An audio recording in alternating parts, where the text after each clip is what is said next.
Abran sus Biblias en Lucas 23, vamos a leer nuevamente todo el párrafo, pero nos vamos a quedar en una parte nada más de Lucas 23, versículos 26 al 49. Siempre la lectura de la palabra tiene una bendición particular porque estamos leyendo lo que Dios ha establecido, lo que Dios ha revelado. Por lo tanto, es bueno leer también todo el párrafo. Dice así la palabra del Señor. Y llevándole, tomaron a cierto Simón de Cirene que venía del campo y le pusieron encima la cruz para que la llevase tras Jesús. Y le seguía gran multitud del pueblo y de mujeres que lloraban y hacían lamentación por él. Pero Jesús, vuelto hacia ellas, les dijo: Hijas de Jerusalén, no lloréis por mí, sino llorad por vosotras mismas y por vuestros hijos. Porque aquí vendrán días en que dirán: bienaventuradas las estériles y los vientres que no concibieron y los pechos que no criaron. Entonces comenzarán a decir a los montes: caed sobre nosotros, y a los collados cubrirnos. Porque si en el árbol verde hacen estas cosas, en el seco, ¿qué no será? Llevaban también con él a otros dos que eran malhechores para ser muertos, y cuando llegaron al lugar llamado de la Calavera, le crucificaron allí y a los malhechores, uno a la derecha y otro a la izquierda. Y Jesús decía: Padre, perdónalos, porque no saben lo que hacen. Y repartieron entre sí sus vestidos echando suertes. Y el pueblo estaba mirando, y aún los gobernantes se burlaban de él, diciendo: a otro salvó, sálvese a sí mismo, si este es el Cristo, el escogido de Dios. Los soldados también le escarnecían, acercándose y presentándole vinagre, y diciendo: si tú eres el rey de los judíos, sálvate a ti mismo. Había también sobre él un título escrito con letras griegas, latinas y hebreas: este es el rey de los judíos. Y uno de los malhechores que estaban colgados le injuriaba, diciendo: si tú eres el Cristo, sálvate a ti mismo y a nosotros. Respondiendo el otro, le reprendió, diciendo: ¿ni aún temes tú a Dios estando en la misma condenación? Nosotros, a la verdad, justamente padecemos, porque recibimos lo que merecieron nuestros hechos, mas éste ningún mal hizo. Y dijo a Jesús: acuérdate de mí cuando vengas en tu reino. Entonces Jesús le dijo: de cierto te digo que hoy estarás conmigo en el paraíso. Cuando era como la hora sexta, hubo tinieblas sobre toda la tierra hasta la hora novena. Y el sol se oscureció y el velo del templo se rasgó por la mitad. Entonces Jesús, clamando a gran voz, dijo: Padre, en tus manos encomiendo mi espíritu. Y habiendo dicho esto, expiró. Cuando el centurión romano, o cuando el centurión, quiero decir, vio lo que había acontecido, dio gloria a Dios, diciendo: verdaderamente este hombre era justo. Y toda la multitud de los que estaban presentes en este espectáculo, viendo lo que había acontecido, se volvieron golpeándose el pecho. Pero todos sus conocidos y las mujeres que le habían seguido desde Galilea estaban lejos mirando estas cosas. Ya hemos visto varios de los acontecimientos que estuvieron alrededor de la cruz, antes de la cruz, luego del versículo 32 en adelante, ya en la cruz propiamente tal, y cada uno de ellos no solo es un relato histórico, es decir, para contarnos lo que efectivamente sucedió, sino también para darnos algunas lecciones, algunos importantes enseñanzas que van más allá del hecho histórico propiamente tal. El hombre que fue obligado a ayudar a Jesús a llevar la cruz en circunstancias que estaba agobiado bajo el peso del madero, las mujeres que lloraron por Jesús en el camino al Calvario, los dirigentes judíos y los soldados romanos que demandaban de Jesús que bajara de la cruz para demostrar que efectivamente era el Hijo de Dios, el Cristo, el Rey de los judíos. La propia oración de Jesús intercediendo delante del Padre por quienes lo habían puesto en esa cruz. Todos estos detalles no están allí simplemente para informarnos, están allí para enseñarnos, para instruirnos sobre la obra bendita y gloriosa de Cristo y su amor manifestado en una forma sacrificial en lugar de los pecadores. Es decir, hay teología viva en estos relatos, como dije, que son históricos obviamente, pero que tienen mucho que enseñarnos respecto a las aplicaciones prácticas y a las aplicaciones teológicas que se desprenden de él o de ellos. Pero también, además de lo que acabamos de decir, hay allí algo interesante para mostrarnos. El hecho de que aquel que murió en esa cruz no era un hombre común y corriente, sino el mismo Rey del universo. Y esta verdad testificada aún inconscientemente por sus mismos enemigos. Esto es lo que se desprende de la causa que en forma de cartel pusieron sobre la cabeza de Jesús en la cruz. Debemos lo primero que hemos de observar es que este cartel no fue puesto por algunas personas que eran del grupo del Señor Jesucristo, sino por el mismo Pilato, es decir, por el mismo gobernador romano que mandó, según Juan, ordenó que fuese puesto ese cartel sobre la cabeza de Jesús en la cruz. Dice el versículo 38, así lo consigna Lucas. Había también sobre él un título escrito con letras griegas, latinas y hebreas. Este es el Rey de los judíos. Este es el Rey de los judíos. Jesús Nazareno, Rey de los judíos, dice Juan. De ahí viene la famosa palabra INRI. Viene del latín, de Iesus Nazarenus Rec Ieudaeorum, o judíos. De ahí INRI. Es la frase que se escribió en una tablilla en 3 lenguas y se colocó sobre la cruz de Jesús por orden de Poncio Pilato, como mencioné, gobernador romano en Judea. Servía para explicar el motivo de la condena o muerte del profeta Galileo, es decir, eso que se escribía normalmente era la razón por la cual fue crucificado, la razón por la cual fue condenado a morir por medio de crucifixión. Por lo tanto, cada persona que estaba frente o cerca o pasaba por allí para mirar la cruz se tenía que dar cuenta de que Jesús había sido muerto, en este caso porque había sido o se había declarado a sí mismo como Rey de los judíos, aunque el título no decía que él se declaró a sí mismo, sino que decía simplemente que era el Rey de los judíos. Todos los evangelistas coinciden sustancialmente en el contenido del título. Los 4 evangelistas solo difieren en la forma.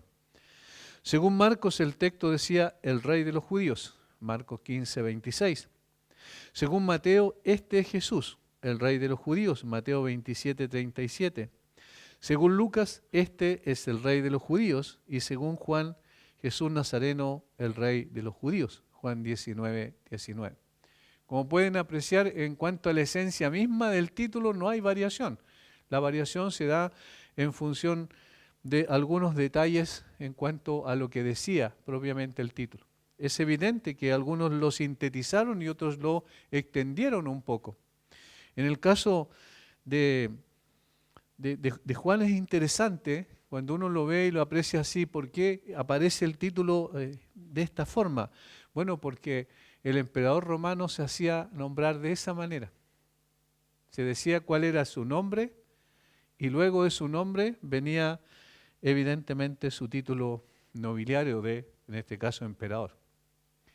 Entonces Juan quería también a través de este es Jesús, o sea, quiero decir, Jesús Nazareno, el Rey de los judíos, quería mostrar de una u otra forma que el Señor Jesucristo era el Rey, no solo de un imperio o de una etnia, sino el Rey del universo. Algunos estudiosos niegan la veracidad del cartel, dicen que puede haber sido que esto fue un invento simplemente de los evangelistas.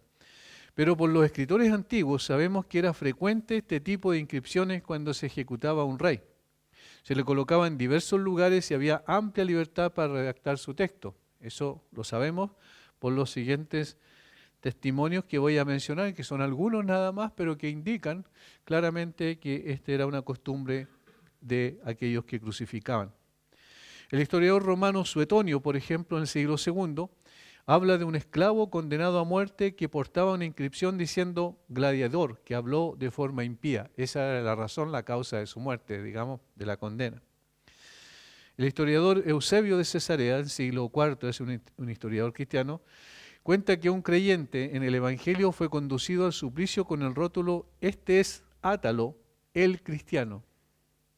O sea, la razón por la cual fue muerto es porque era cristiano.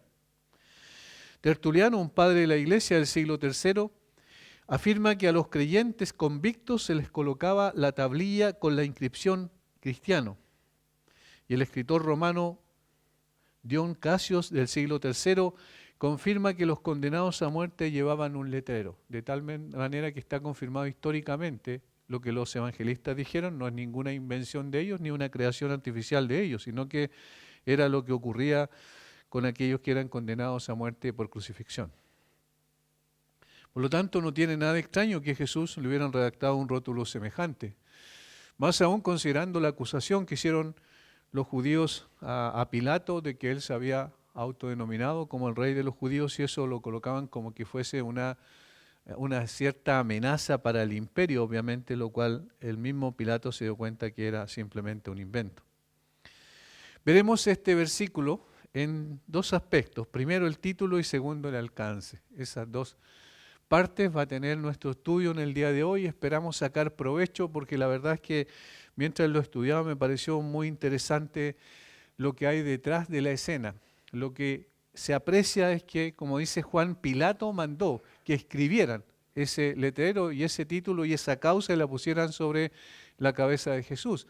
Pero lo que nosotros apreciamos, evidentemente, es que detrás de ello estaba la mano providencial de Dios guiando todos esos acontecimientos y también ese hecho puntual del título que colocaron sobre Jesús y los idiomas en los cuales estaba escrito este título. Vamos entonces al título primero. No deja de ser interesante que la causa por la que Jesús fue condenado no tenía nada que ver por la que se condena a un criminal. En lugar de enumerar los delitos por los cuales fue ejecutado, simplemente dice, este es Jesús, el rey de los judíos. Y este título no fue puesto allí por los dirigentes judíos, sino por orden del propio Pilato. Puede ser que como una forma de humillación a este pueblo que tanto odiaba. Esa es una posibilidad. Es decir, que Pilato colocó ese título para decirles en otras palabras, aquí está su rey, impotente y derrotado y listo para morir, condenado por el Imperio Romano. Es decir, nosotros somos más poderosos que ustedes no tienen un rey impotente, de una manera burlesca de poder referirse al pueblo judío que tanto odiaba a Pilato. O puede ser que como represalia a los dirigentes religiosos que presionaron para que Pilato condenara a un inocente, hayan colocado el título como una forma de decir, de vengarse de los dirigentes judíos, para poder molestarlos mucho más todavía con el título como tal. O simplemente para mostrar a todos que la justicia de la cual tanto se jactaban los romanos era vindicada al crucificar a un sedicioso que se levantó contra el poder de Roma, que sería la tercera posibilidad, lo cual evidentemente era la menos probable porque Pilato había visto que Jesús no era un hombre que podía hacer sombra al Imperio Romano en absoluto, ni tampoco levantó una sedición para levantarse en contra del poder romano. Esas tres posibilidades podemos pensar que estaban en la cabeza de Pilato para colocar el título, pero más allá de las intenciones de Pilato, de las motivaciones de su corazón, el hecho es que la mano invisible de Dios estaba obrando de en medio de los acontecimientos. ¿Por qué decimos esto? Porque efectivamente Jesús es el rey de los judíos. No meramente, no obstante, de un grupo étnico, y eso lo vamos a ver después por los lenguajes en los cuales se escribió el título, sino del universo entero. Y este sería una demostración de tal verdad y al mismo tiempo una declaración pública de que lo era. Este título puesto sobre su cabeza en la cruz, en el momento de más humillación y deshonra al morir en una cruz de vergüenza, se torna en un título extraordinario de vindicación de aquel que está allí clavado. Y Dios usó a este hombre pagano, que fue al mismo tiempo el juez que determinó la crucifixión de Jesús, para vindicar el nombre de su Hijo. Es decir, para mostrar que el que estaba clavado allí en esa cruz no era un delincuente, sino que era el rey, efectivamente el rey de los judíos. Podemos ver que la mano providencial de Dios estaba allí vindicando a su Hijo por medio de un pagano como Pilato. ¿Por qué decimos eso? Por lo que vamos a explicar enseguida. Este título posee varias cualidades. Notemos alguna de ellas. Primero, es un título extraordinario, porque en lugar de proclamar el crimen de Jesús, reivindica su inocencia y exalta su pedigrí real, es decir, quién era en realidad. No dice blasfemo, razón por la cual los dirigentes judíos lo condenaron, ¿recuerdan? No dice sedicioso, acusación por la cual lo llevaron a Pilato para que fuese condenado. Simplemente dice, este es el rey de los judíos. Y efectivamente lo era, tal como lo consigna Lucas en el capítulo 1 de su Evangelio. Vamos a ver cómo Lucas da un tratamiento especial en ese sentido a Jesús. Aun cuando Mateo quiere demostrar que Jesús es el Rey, el Mesías prometido, y lo demuestra a través citando especialmente las Escrituras, diciendo que es cumplimiento de lo que pasó en las Escrituras, Lucas, no obstante, tiene una apreciación particular de Jesús como Rey. Y la primera apreciación que tenemos de Lucas en términos del relato de la anunciación, que no aparece en ninguno de los demás evangelios, está en Hechos, en Lucas, quiero decir, capítulo 1, versículo 31. El ángel Gabriel le dice a María: y ahora concebirás en tu vientre y darás a luz un hijo y llamarás su nombre Jesús. Este será grande y será llamado Hijo del Altísimo, y el Señor Dios le dará el trono de David, su padre, y reinará sobre la casa de Jacob para siempre, y su reino no tendrá fin. ¿Lo notan? Es decir, Lucas relata el hecho de la anunciación del nacimiento de Jesús por parte del ángel Gabriel y resalta el hecho de que él será, Dios el Padre le dará el trono de David. Dios le dará el trono de David, su padre, es decir, lo colocará en el lugar del trono de David. David era un rey ¿de dónde? De los judíos. De hecho, era el prototipo del rey que finalmente el Señor Jesucristo vendría a cumplir como tal. En 2 Samuel 7 está la promesa de ese reinado y ese reino que no tendrá fin. Por lo tanto, Jesús sí, efectivamente, era el rey de los judíos. Era el rey de los judíos tal como se consigna. Ahora, en cuanto al texto del cartel, a la frase de Marcos, el rey de los judíos, Lucas agrega como Mateo la expresión este es el rey de los judíos. Y es muy interesante porque no dice este es Jesús, el rey de los judíos, como dice Mateo, sino que dice este es el rey de los judíos. En términos gramaticales y en el original se entiende que la indicación este es recae sobre el rey. No sé si me están entendiendo. Es decir, más que el nombre es el rey como tal. Este es el rey. Y ese está resaltando así la realeza de Jesús. Jesús es efectivamente un rey.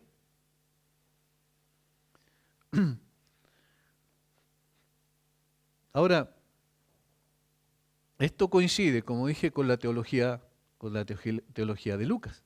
Ya en la Anunciación hemos visto, esto ocurre, es tratado como rey antes de su nacimiento.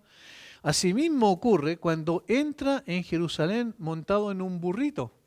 ¿Recuerdan en la entrada triunfal del Señor Jesucristo a Jerusalén? Eso está relatado en Lucas capítulo 19 y notemos ese pequeño detalle en la entrada del Señor Jesucristo a Jerusalén que solamente Lucas relata, es decir, ninguno de los otros evangelistas. Capítulo 19, versículo 38. 37 para contextualizar. Cuando llegaban ya cerca de la bajada del monte de los olivos, toda la multitud de los discípulos, gozándose, comenzó a alabar a Dios a grandes voces por todas las maravillas que habían visto. Y diciendo, bendito, ¿qué dice? El Rey que viene en el nombre del Señor. Si ustedes leen Mateo, no aparece ese detalle. Bendito el Rey que viene en el nombre del Señor. Es decir, Lucas quiere resaltar que Jesús es efectivamente el Rey. Y después, en nuestro relato, muy cerca de nuestro versículo que estamos estudiando en el día de hoy, ustedes notarán que también uno de los malhechores que estaba colgado, crucificado al lado del Señor Jesucristo, también reconoció a Jesús como Rey. Y dijo, versículo 42 de nuestro texto, capítulo 23, versículo 42, y dijo a Jesús, acuérdate de mí cuando vengas en tu reino. O sea, lo está reconociendo como Rey. De tal manera que la teología de Lucas en particular en cuanto al Señor Jesucristo, a su título supremo, de Lucas resalta este título, que Él era efectivamente un Rey. En Lucas entonces, pues, el cartel pretende proclamar que finalmente Jesús había subido al trono y ha comenzado a reinar.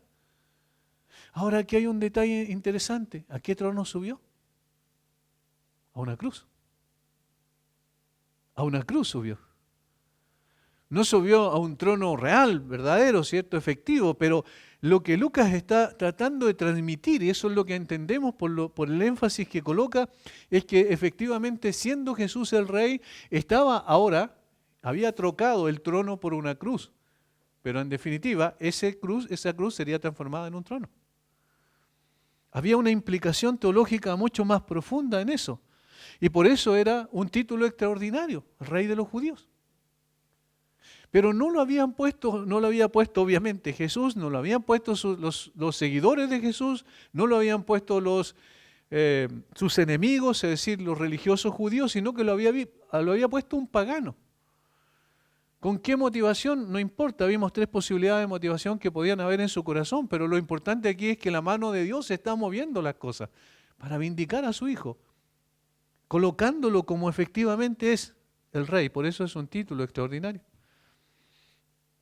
Segundo, es un título honorable. Este es el rey de los judíos. Este era el lugar donde morían los forajidos. Todos sabemos, la cruz era precisamente la forma más terrible que tenían los romanos de mostrar su poder y autoridad y someter y humillar a los pueblos. Cuando una persona se rebelaba en contra del imperio romano o hacía algo que pudiese poner en peligro la famosa Pax Romana o la paz romana, entonces, ¿qué es lo que hacían? Lo colocaban en una cruz para humillarlo de tal manera que estos títulos entonces debían describir los crímenes más horrendos de esa persona, para que todos miraran con desdén y desprecio aún en la misma muerte. De hecho, después tenían otra cosa, después de la muerte inclusive, que era tomar a los cuerpos de los crucificados y lanzarlos en una fosa común, para que nadie los identificara, es decir, otra vez el aborrecimiento que había a esas personas tenía que ser mostrado y toda la gente, todo el pueblo tenía que mostrar su desdén y su desprecio por esas personas crucificadas. Ese era el lugar, digamos, la identificación de lo que era o la descripción de lo que era en realidad la cruz. Pero el título de Jesús es un título de realeza. De tal manera que la misma cruz se transformaría, como dije, en un trono de majestad, de honor y gloria.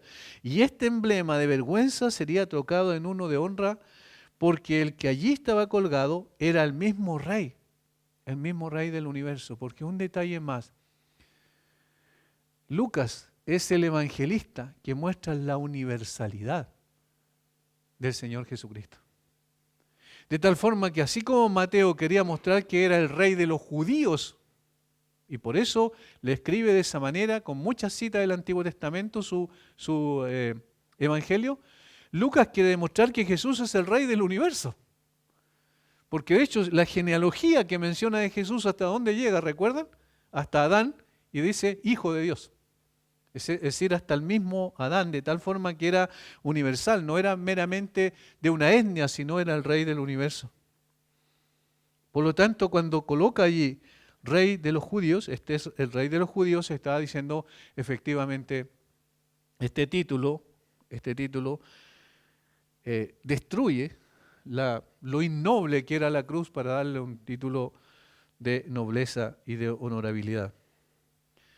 Tercero, era un título predictivo, es decir, miraba al futuro cuando este mismo que fue puesto en una cruz maldita vuelva y tome su trono y establezca su reino. ¿Cómo? Como dice Apocalipsis 19:16, como Rey de Reyes y Señor de Señores. De tal forma que había una predicción también en el título. Estaba apuntando al futuro, ese futuro escatológico, cuando el Señor vuelva otra vez después de que ascendiera al cielo, después de su muerte, volverá, como bien sabemos, y cuando Él vuelva, entonces reinará con vara de hierro a las naciones. Es decir, allí sí su trono será visible, allí será palpable. Pero en ese momento se estaba haciendo una apreciación del futuro, de lo que iba a pasar con este mismo que estaba siendo crucificado. Cuarto, era un título inmutable, es decir, no había cambio en él. Juan nos informa que los dirigentes judíos hablaron con Pilato para que modificara el título. Y le dijeron, no escribas rey de los judíos, sino que él dijo, soy rey de los judíos. A lo que Pilato respondió categóricamente, lo que he escrito, he escrito. Juan 19, 21 al 22. Es decir, no voy a cambiar un ápice, ni una letra del título. En otras palabras, va a quedar registrado este título y quedó registrado en los anales de la historia, en los anales de las Escrituras, ¿cierto? Que han pasado 2000 años y todavía hablamos del hecho precisamente por eso, porque el título de Jesús es inmutable. El que siempre ha sido el Rey del universo, siempre lo será. Su reino, le dijo el ángel a María, recuerdan, no tendrá fin. Así es, el reino de Cristo no tiene fin, sino que permanece eternamente. Por lo tanto, esas 4 consideraciones podemos hacer, quizás hay muchas más y reflexionamos más profundamente, pero al menos esas 4 apreciaciones. Era un título extraordinario, era un título honorable, era un título predictivo y era un título inmutable. Por lo tanto, no es que a Pilato se le haya ocurrido así como así nada más. El Señor estaba detrás de eso y estaba ya vindicando a su hijo. La humillación más grande que estaba sufriendo su hijo, no obstante, allí lo estaba colocando también como el que siempre fue el Rey del universo. Segundo, el alcance. Había también sobre él un título escrito con letras griegas, latinas y hebreas. No deja de ser interesante esto también. ¿Por qué? Porque estos títulos multilingües, es decir, eran propios también del Imperio Romano. Porque obviamente el lugar donde crucificaban a una persona, el idioma era el lugar también, era cierto, en el que se colocaba para que se entendiera todo. O algunos dicen, algunos estudiosos antiguos, que lo más probable también es que el título podía colocarse simplemente en latín, porque el latín era el idioma de los romanos y todo el imperio debía hablar latín. O también en griego, porque el griego era el idioma universal, el idioma comercial particularmente, pero en este caso también se agrega obviamente el hebreo. Lucas lo coloca en este orden, griego, latín y hebreo. Claro, bien digo, griego, latín y hebreo. Y en el Evangelio de Juan, la versión de Juan, en hebreo, griego y latín. Así en ese orden lo coloca. El idioma hebreo era hablado por la gente religiosa, sacerdotes, fariseos, saduceos, los ancianos en general, y el resto del pueblo hablaba arameo normalmente. De hecho, el Señor Jesucristo, lo más probable es que Él enseñaba, hizo su ministerio terrenal en arameo. Pero las clases gobernantes, las clases más importantes desde el punto de vista de la religión judía, y fariseos y saduceos y los ancianos utilizaban este lenguaje. Y por eso se enojaron y reclamaron al gobernador y procurador Pilato respecto al título. El corazón de la religión judía, ¿cuál era? ¿Cuál era su declaración de fe, por decirlo así? ¿Cuál era su fundamento sobre el cual se edificaba? ¿La fe? No, las obras, ¿cierto? Las obras, es decir, las obras eran lo que más importaba. De hecho, hay algunos escritos de algunos rabinos del primer siglo que decían que en realidad Abraham había sido justificado por las obras. Y lo colocaban como un referente. La salvación por obras era el corazón de la religión judía. Insistían en la pureza de su religión y en el cumplimiento de la ley de Moisés. Sin embargo, jamás pudieron cumplir con los preceptos de la ley en su sentido real y espiritual. ¿Y quién los dejó en evidencia? El Señor Jesucristo. Cuando vino el Señor Jesucristo le dice, oíste que fue dicho no matarás, pero yo digo, si tú te enojaste con tu hermano en tu corazón, ya lo asesinaste en tu corazón. De tal manera que el Señor Jesucristo vino a develar que en realidad el problema de ellos era que ellos querían cumplir con la letra de la ley, pero no con el espíritu de la ley. Y en consecuencia no podían, por medio de sus esfuerzos, llegar a cumplir ni siquiera un precepto de la ley, por lo cual no podían acceder al cielo a través de sus obras. Era tanto esto que al punto de que cuando Jesús apareció delante de ellos y les enseñó que se trataba de fe simplemente, que la fe eran las manos con las cuales se tomaba la obra de Dios, la misericordia y la gracia de Dios eran lo que movían la salvación y que ellos simplemente tenían que aceptarla. Por ejemplo, bienaventurados los pobres de espíritu. Cuando el Señor dice eso en el Sermón del Monte, les está diciendo que los que realmente pueden ser dichosos y heredan el reino de los cielos son los pobres de espíritu. ¿Quiénes son los pobres de espíritu? Los que son mendigos espirituales, literalmente, los que no tienen nada y necesitan todo, pero no pueden ganarse eso, sino que simplemente tiran sus manos para recibir lo que alguien le puede dar. Esa es una expresión clara de que se trata de fe y no de obras, que no tiene que ver con las obras. De hecho, el griego tiene dos palabras para pobre, y la palabra que se utiliza cuando dice pobre de espíritu es la palabra mendigo, literalmente. Es decir, una persona que estaba en bancarrota absoluta y que no tenía la capacidad de poder volver a recuperar su condición, digamos, económica. De tal forma que esta gente insistía en la religión, digamos, de ganarse la salvación por medio de las obras. Cuando Jesús apareció y le dio muchas evidencias visibles que daban cuenta de que Él era el Mesías, de su identidad verdadera, finalmente terminaron poniéndolo en una cruz como desechado por Dios y los hombres. El mensaje entonces que estaba dando ese título en hebreo y que ellos tenían que entender, le estaban diciendo: aquí está el Rey, el único Rey que tiene el poder para salvarlos, el único Rey que tiene la capacidad de poder sacarlos de su ceguera espiritual en la cual se encuentran. El único Rey que ustedes tienen que tener en su vida y en sus corazones para que puedan recibir la salvación. El mensaje de la cruz entonces enseña que la religión no basta. Todos los rituales y ceremonias religiosas no son capaces de alcanzar la justicia de Dios.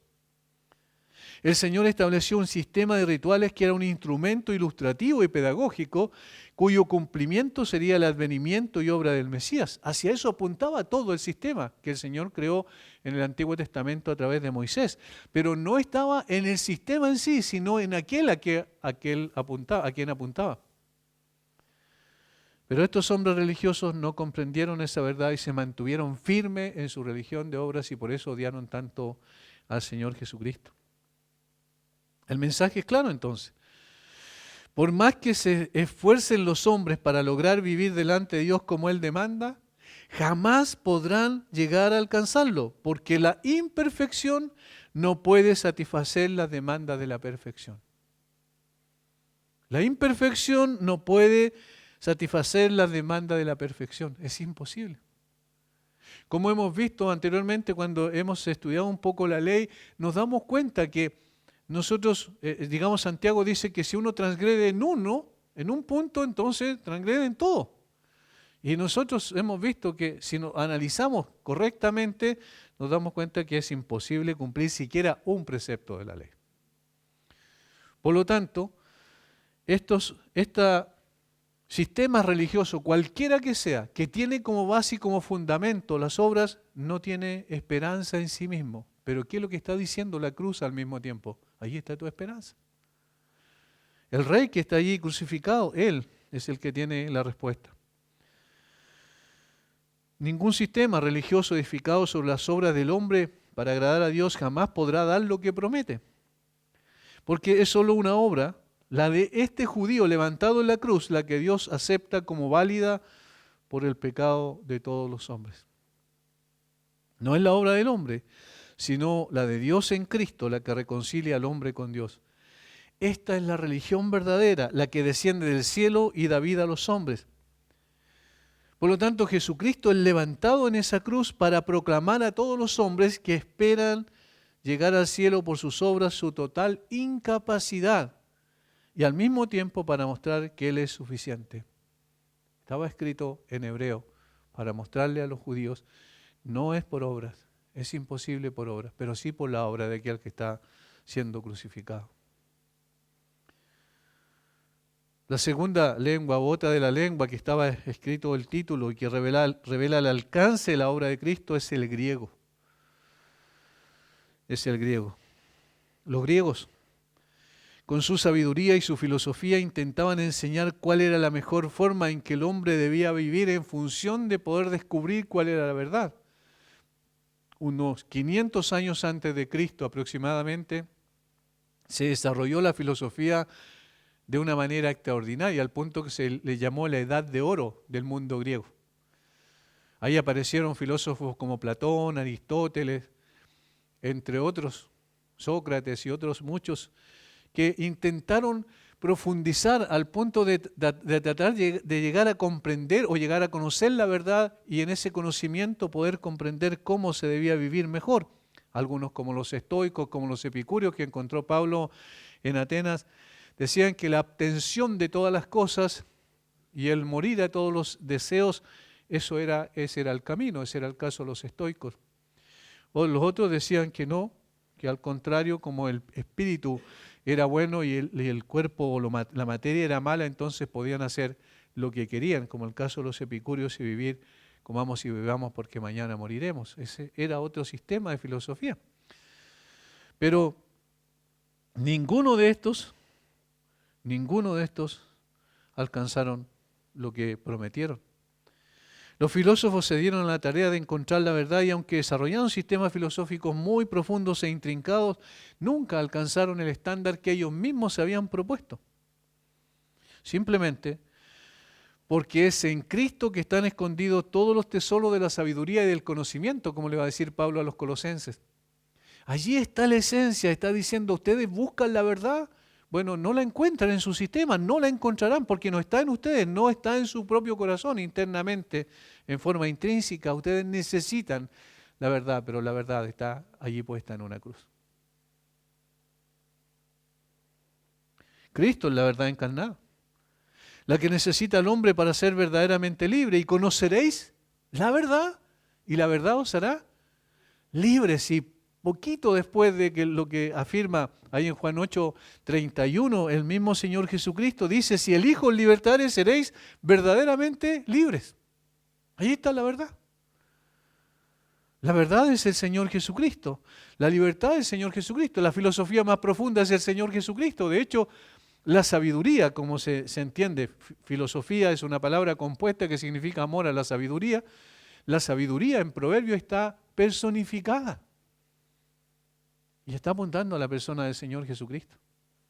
El que estaba colgado ahí en una cruz, clavado en una cruz de vergüenza, era precisamente la verdad encarnada, era la sabiduría en esencia.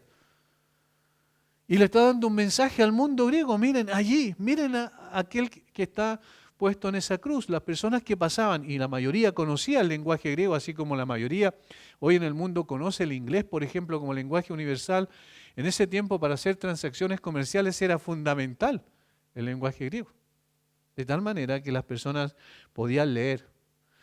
Más aún es interesante que recuerden que Jesús fue crucificado y puesto en un promontorio, una pequeña montañita, es decir, todas las personas podían verlo de lejos sin ningún problema el título que estaba allí sobre él. En ese lugar de vergüenza fue levantado el rey que era verdad en su esencia, pero los hombres lo desecharon.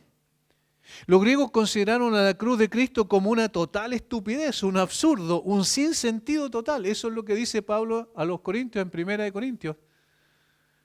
En el original eso significa una estupidez. Algo totalmente ridículo. ¿Cómo van a creer que un Salvador que muere de una forma tan grotesca como murió en esa cruz pueda ser el Salvador? Es imposible, decían los griegos. Los griegos pensaban, por ejemplo, los dioses del Olimpo no descendían a este mundo a sufrir, sino a gozar en abundancia los placeres viciosos de los seres humanos. Así tenían a sus dioses considerados. ¿Cómo podían ellos comprender el amor abnegado de Dios que llega hasta el sacrificio de su único Hijo para salvar a los hombres perdidos? Era totalmente imposible de poder racionalizar para ellos. Esto no tiene sentido. Se preguntaban, ¿eran esas las marcas de un Dios sabio y poderoso? No, no era esa la sabiduría. La filosofía de los griegos apuntaba a otra cosa. ¿Cómo buscar la salvación en uno que no había podido salvarse a sí mismo? ¡Qué necedad más grande! Notan como ellos no podían entender, así como los judíos no podían entender que la salvación era solamente por la obra de Jesús y no por la obra de ellos. que solamente tenían que extender sus manos como un mendigo para recibir esa salvación sin las obras del hombre. Así los griegos tampoco entendían cómo un hombre que aparentemente en una impotencia total no pudo salvarse a sí mismo podía ser el salvador de los hombres. Eso no cabía en su cabeza. Bueno, hay una filosofía que viene de hace bastante tiempo, pero particularmente en el tiempo del Renacimiento se manifestó con fuerza. Y allí nació lo que se conoce como el humanismo. Y esa filosofía humanista, ¿de dónde se nutrió? Precisamente de los escritos griegos. Cuando cayó el imperio occidental, el imperio oriental quiero decir, porque el imperio occidental romano cayó en el 479 por ahí, después de 475 después de Cristo. El imperio oriental, no obstante, cayó en 1492 por ahí cerca, más o menos cuando se descubrió América, cuando Colón hizo el viaje. Allí, en ese momento, las personas huyeron del oriente y sacaron todos los manuscritos antiguos que habían, y dentro de todos esos manuscritos venían manuscritos griegos, de los filósofos griegos precisamente, y venían manuscritos de la Biblia. Bueno, los que tomaron los manuscritos de la Biblia y fueron educados por ellos fueron los que el Señor por su gracia los usó para producir la Reforma protestante. Mientras que los otros, que tomaron los manuscritos griegos y aprendieron de ellos, fueron finalmente los que establecieron esta filosofía del humanismo, donde el hombre tenía todas las respuestas, donde posteriormente la razón era la que iba a dar felicidad y satisfacción al hombre. Eso se dio ya muy avanzado de esa época, ya en el siglo XVIII, cuando vino la Revolución Francesa. ¿Recuerdan? La razón era la más importante, el hombre era el que daba la respuesta a todas las cosas. Bueno, sabemos el baño de sangre que produjo ese tipo de cosas.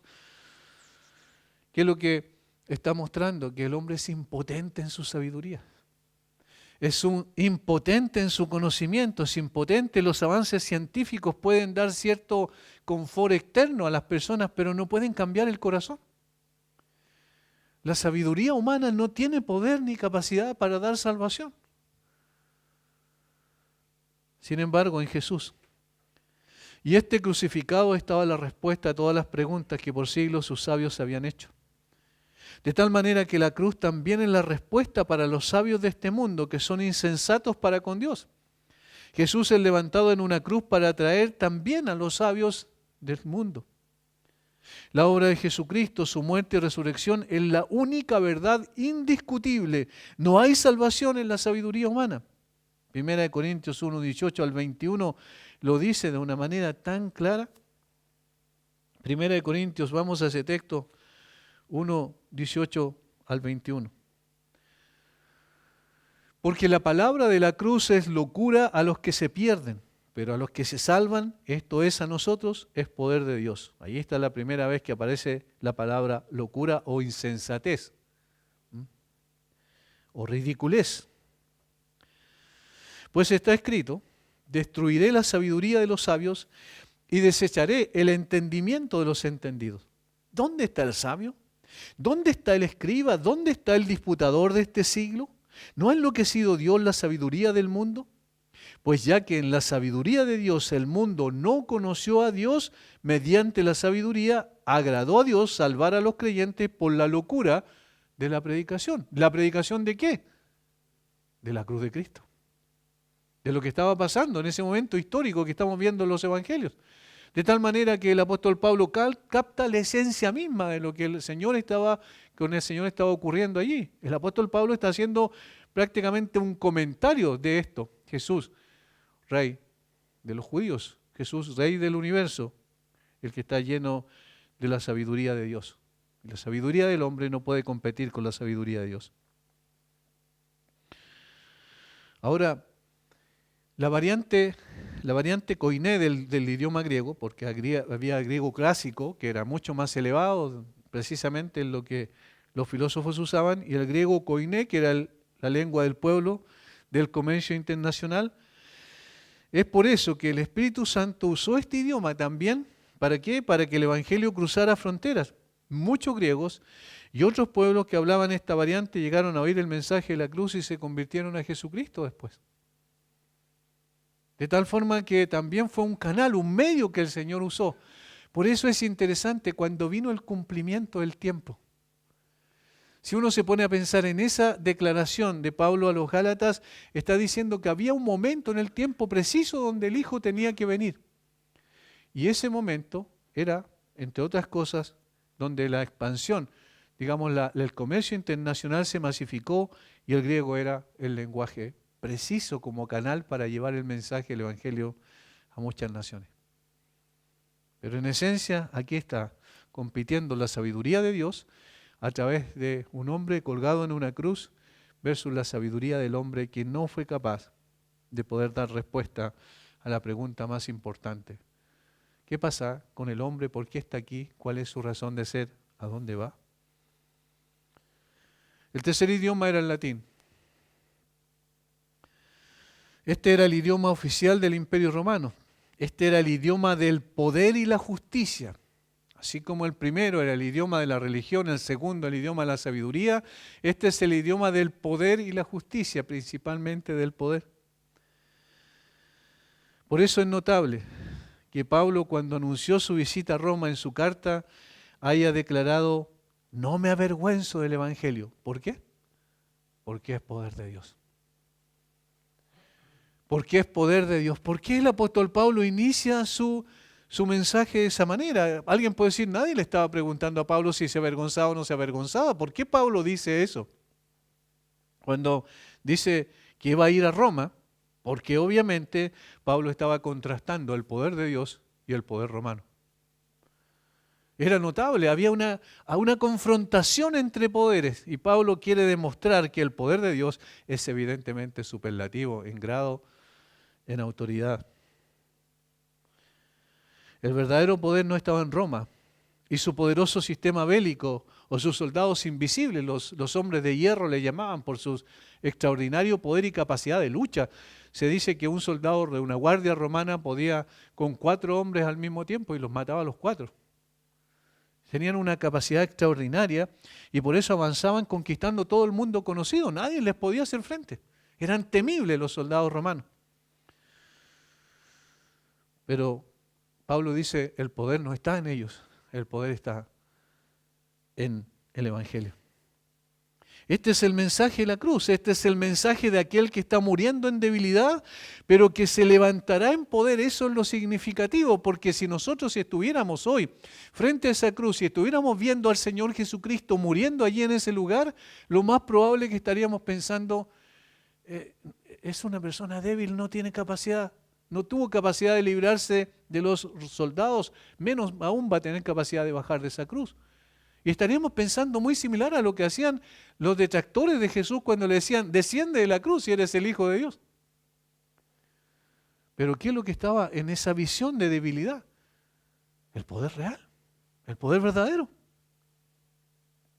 El verdadero poder no es de este mundo. El poder real procede del cielo y da vida a los hombres, eso es lo que dice la Biblia. Eso es lo que dice Pablo también en 1 Corintios 24, 25. Esta es otra versión. Para lo que Dios ha llamado, los mismos judíos que gentiles, Cristo es el poder de Dios y la sabiduría de Dios. Mire lo que enfatiza Pablo. Cristo es el poder de Dios. Romanos, la sabiduría de Dios. Griegos. Pues la locura de Dios es más sabia que la sabiduría humana y la debilidad de Dios es más fuerte que la fuerza humana. Otra vez. Griegos, romanos. El imperio romano decayó, como dije, en el 475 aproximadamente después de Cristo, cayó el imperio occidental, luego el imperio oriental, pero el evangelio de Cristo, el evangelio de la cruz y ese Cristo resucitado ha continuado a través de los siglos. Hermanos, es maravilloso esto. Por lo tanto, cuando Cristo es crucificado allí y a través de ese título estaba diciendo, Él es el Rey de todas las naciones. Él es el Rey de todas las personas que pudiesen identificarse con esos idiomas. de los hebreos, de los griegos y de los romanos. El alcance de lo que Jesús estaba haciendo allí no tenía que ver meramente con una nación o con una etnia en particular como era Israel. Abarcaba mucho más que eso, porque el Señor para los hebreos es obviamente la obra que ellos andaban buscando en sí mismos. Era la única obra que podía darles salvación. Por eso estos tres idiomas representan a la totalidad del mundo conocido desde entonces, de tal manera que el mensaje que se está dando desde la cruz es que Jesús resulta proclamado como Rey ante todas las naciones. Y eso es lo que quería resaltar Lucas también. Todas las naciones, absolutamente todas las naciones. Ya no es el Mesías de los judíos, sino de la humanidad entera. Para Juan comenzaba a cumplirse la profecía vaticinada por Jesús poco antes de morir.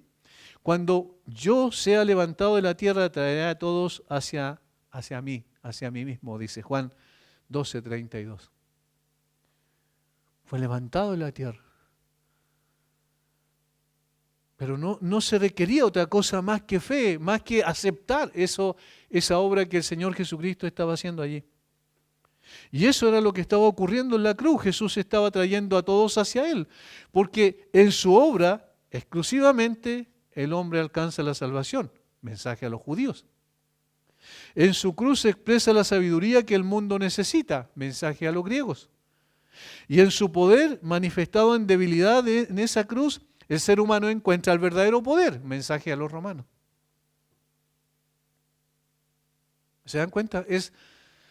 El título no está allí puesto simplemente por una razón, porque Pilato quiso burlarse de sus enemigos judíos o tratar de destruir, ¿cierto?, el orgullo judío, sino que estaba allí con el propósito de dar un mensaje que trascendiera, un mensaje que también llegara hasta nosotros en el día de hoy. Por eso estamos estudiándolo, porque queremos que el Señor nos enseñe por medio de estos eventos extraordinarios. Jesús, el Rey de los judíos, pero Lucas está diciendo, hey, Jesús no solo es el Rey de los judíos, es el Rey del universo, es el Rey de todas las naciones. En Él están escondidos todos los tesoros de la sabiduría y del conocimiento. Griegos, escuchen este mensaje. Está diciendo que la obra de Cristo es suficiente. Judíos, dejen de confiar en sí mismos, dejen de tratar de ustedes ganarse el cielo, si en el Señor Jesucristo está abriendo un camino nuevo y vivo, como dice el autor de Hebreos, para que ustedes puedan tener acceso al Padre. Y eso se va a materializar después cuando se rompe el velo del templo, ¿recuerdan? Está diciendo, hay acceso libre al lugar santísimo. Pero no por las obras, no por la religión, no por los rituales, no por el cumplimiento de cosas externas, no por eso, sino por Jesucristo.